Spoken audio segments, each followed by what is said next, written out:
Setelah mengesahkan Undang-Undang Cipta Kerja, kini jumlah kebutuhan hidup layak atau KHL kembali dihitung untuk menentukan upah minimum provinsi. Dengan UMP yang ada saat ini, buruh merasa sulit untuk dapat hidup layak. Seperti inilah keseharian Dimas setelah pulang kerja, menjadi buruh pabrik pembuatan badan kapal di wilayah Jakarta Utara. Sebagai buruh dengan upah kisaran UMK Jakarta, yakni sekitar 4 juta rupiah, Dimas mengaku sulit untuk memenuhi biaya hidup yang layak. Untuk itu, ia memilih tinggal di rumah kontrakan sederhana dengan harga sewa Rp500.000 per bulan.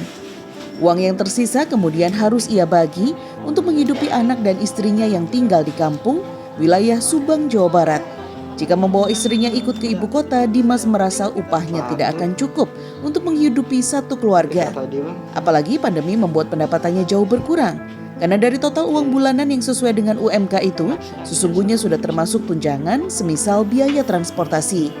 Kebijakan akibat wabah COVID-19 membuatnya tidak masuk setiap hari, sehingga otomatis memotong sekitar 20% dari pendapatannya. Itu pun diberikan perusahaan dengan cara mencicil. Kalau untuk perusahaan saya sendiri sih, untuk pembayarannya di bawah UMR.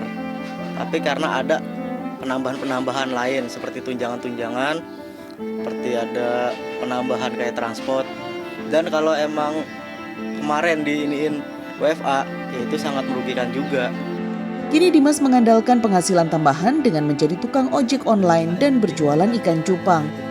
Menurutnya, permintaan upah layak bagi kalangan buruh tidaklah berlebihan, karena setiap orang yang bekerja berhak untuk hidup tidak kekurangan. Karena jika upah tidak mencukupi kebutuhan hidup layak, sudah pasti seseorang akan mencari penghasilan tambahan, sehingga fokus pada pekerjaan utama akan berkurang atau mengurangi produktivitas. Buruh sih maunya kita bisa membeli rumah atau kredit rumah gitu kan. Tapi dengan melihat kondisi sekarang yang semakin parah, dengan adanya pandemi lagi tambah, ya jadi sulit untuk kredit rumah atau bisa beli rumah sendiri. Peneliti Indef menyatakan Indonesia saat ini memasuki jurang resesi atau pertumbuhan ekonomi terburuk dalam 20 tahun terakhir. Hingga kuartal 3 2020, pertumbuhan ekonomi Indonesia terkontraksi 3,49%. Dampaknya adalah tentu saja kalau kita lihat banyak pelaku usaha yang terpaksa melakukan pemutusan hubungan kerja dan pada akhirnya pengangguran semakin banyak.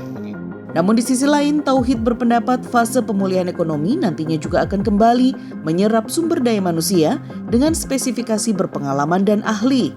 Selain itu, perbaikan lapangan pekerjaan juga bukan hal yang tidak mungkin terjadi setelah jurang resesi ini. Tim Liputan Trans 7.